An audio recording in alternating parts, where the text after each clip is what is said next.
দোয়া এবং মোনাজাত যেটাই আমরা বলি না কেন, এটা এতটাই গুরুত্বপূর্ণ।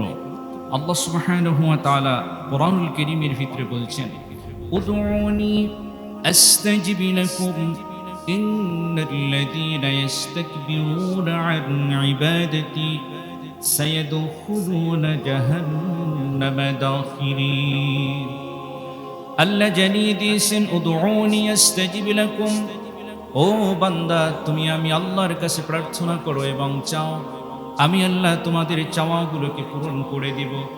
ইন্নাল্লাযীনা ইস্তাকবিরুনা আন ইবাদাতি, নিশ্চয়ই যারা আমি আল্লাহর কাছে চাওয়ার ক্ষেত্রে অহংকার প্রদর্শন করে, দাম্ভিকতা প্রদর্শন করে, আমি আল্লাহর কাছে প্রার্থনা করতে চায় না, হাত তুলে মোনাজাত করতে চায় না, কোনো কিছু দাবি দেওয়া অর্থাৎ আল্লাহর কাছে অনুনয় বিনয় আবেগ এবং ভালোবাসা নিয়ে আল্লাহর কাছে কোনো কিছু চায় না এবং অহংকার প্রদর্শন করে, সায়াদখুলুনা জাহান্নামা দাখিরিন, নিশ্চয়ই তারা লাঞ্ছিত অবস্থায় আল্লাহর জাহান্নামে প্রবেশ করবে।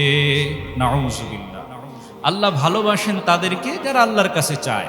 যদি অহংকার করে কোনো কিছু না চায় যে আমি একাই যথেষ্ট, আমার অর্থ, আমার মেধা, আমার পাওয়ার, আমার মন্ত্রিত্ব, আমার চেয়ারম্যানি বা আমার যত পাওয়ারই বলি না কেন, এগুলোই আমার সমস্ত কিছুর জন্য যথেষ্ট, আমার আল্লাহর কাছে চাওয়ার কোনো দরকার নেই, এরকম দাম্ভিকতা যদি কোনো ব্যক্তি দেখায়, আল্লাহ বলছেন সায়াদখুলুনা জাহান্নামা দাখিরিন, অচিরেই তারা জাহান্নামে প্রবেশ করবে লাঞ্ছিত অবস্থায়। নাউযুবিল্লাহ। এই জন্যে আল্লাহ সুবহানাহু ওয়া তাআলার কাছে চাইতে হবে বিনয়ের সাথে, অনুনয় বিনয় করে আল্লাহ সুবহানাহু ওয়া তাআলার কাছে চাইতে হবে। আল্লাহ সমস্ত প্রয়োজনকে পূরণ করে দেওয়ার মালিক।